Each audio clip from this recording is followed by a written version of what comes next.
मेरा पढ़ने का मन था लेकिन जल्दी शादी हो गई।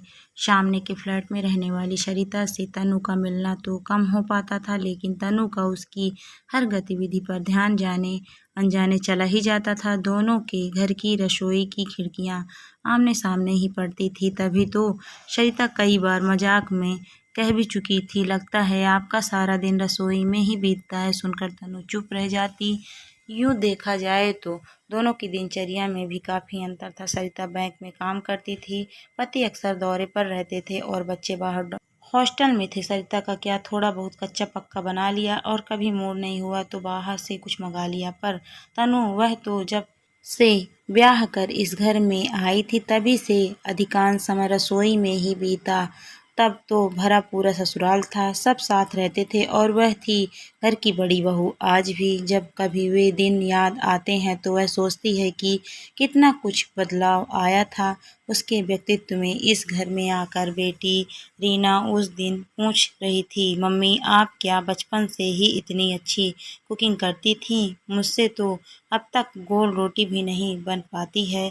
बचपन, तब कहाँ कुछ आता था। छोटा सा परिवार था, माँ बाबूजी और बस दो भाई बहन।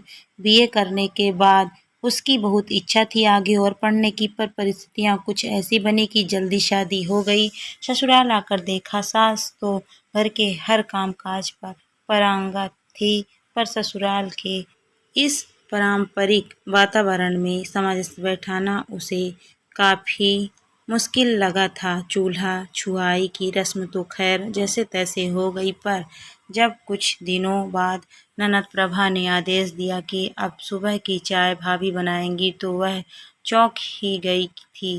कम से कम 25-30 लोग तो होंगे ही उस समय घर में, और तब तक तो उस घर में गैस भी नहीं आई थी। उसने तो अब तक अपने घर में ज़्यादा से ज़्यादा 4-5 लोगों की चाय बनाई होगी। चूल्हे पर काम करने की भी आदत नहीं थी। खैर, चूल्हा तो प्रभा ने जला दिया था, पर जब वह भगोने में पानी कप से नाप कर डालने लगी तो प्रभा हंसी थी।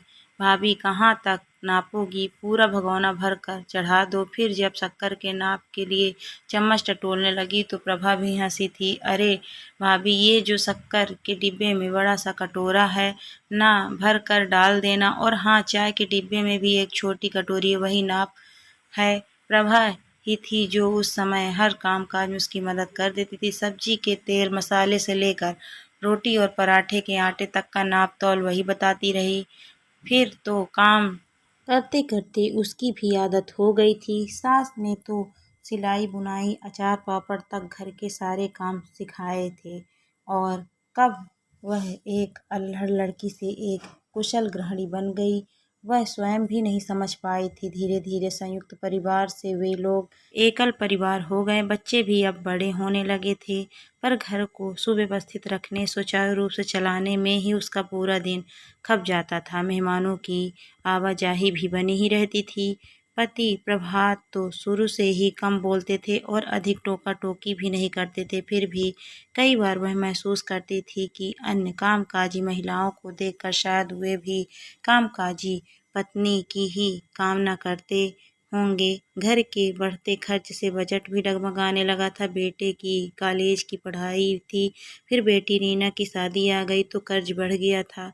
तब तो उसने एक बार रीना से कहा भी था, मैं भी शादी के बाद बीएड करके नौकरी कर लेती तो अच्छा रहता, पैसों की इतनी कमी तो महसूस नहीं होती। अब देख, तेरी शादी के बाद अगर छोटा सा भी फ्लैट लेने की सोचेंगे तो उसके लिए भी भारी कर्ज का इंतजाम करना होगा। मम्मी रीना ने तो तुरंत टोक दिया था, आप नौकरी करती तो हम भाई बहन की इतनी अच्छी परवरिश कैसे हो पाती। पापा तो नौकरी के सिलसिले में अक्सर बाहर ही रहते थे, फिर हमें साफ सुथरा सजा सबरा घर, स्वादिष्ट खाना कैसे मिलता। मुझे तो अब तक याद है कि हम भले ही कितनी देर में घर पहुंचते, आप हमेशा ही हमें गरम गरम खाना खिलाती थी। अब मुझे देखो न, दीपू का कहाँ इतना ध्यान रख पाती हूँ।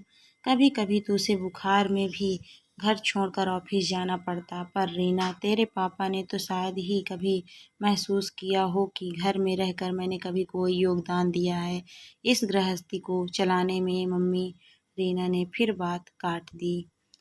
आप भी कैसी बात कर रही हो पापा, कब मुंह पर किसी की तारीफ करते हैं, पर इसका यह मतलब तो नहीं है कि वे समझते ही नहीं हों कि आपने कितना कुछ किया है हमारे लिए ही नहीं पूरे परिवार के लिए भी, यहाँ तक कि चाचा बुआ सबके लिए, और अभी भी तो करती ही रहती हो।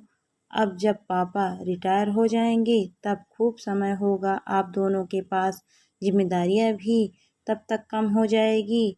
तब पापा आपको बता पाएंगे कि कितना योगदान है आपका इस परिवार को बनाने में। आप लोग फिर खूब घूमने जाना, अपना दूसरा हनीमून मनाने। तनु तब हंसकर रह गई थी। बातें बनाना तो कोई तुझसे सीखे, रीना को हल्की सी खिड़की भी दी थी उसने। पर अब तो प्रभात वास्तव में रिटायर होने जा रहे हैं। आज ऑफिस का आखिरी दिन है, पार्टी वगैरह भी है, फिर अगले हफ्ते बच्चे भी आ जाएंगे। पापा का रिटायरमेंट और 60 वर्ष पूरे होने की खुशी दोनों ही साथ मनाने का कार्यक्रम है। सोचती हुई तनु बाहर लॉन में आकर बैठ गई थी। सरिता भी शायद अभी बैंक से लौटी थी, स्कूटर खड़ा करके अंदर जा रही थी। उसके चेहरे पर मुस्कुराहट थी। दोस्तों, इस छोटी सी कहानी पर आपकी क्या राय है कमेंट करके ज़रूर बताइएगा। कहानी अच्छी लगी है तो वीडियो को लाइक शेयर करें। अगर आप मेरे चैनल पर नए हैं तो प्लीज़ मेरे चैनल को सब्सक्राइब भी करें। Thank you for watching my video.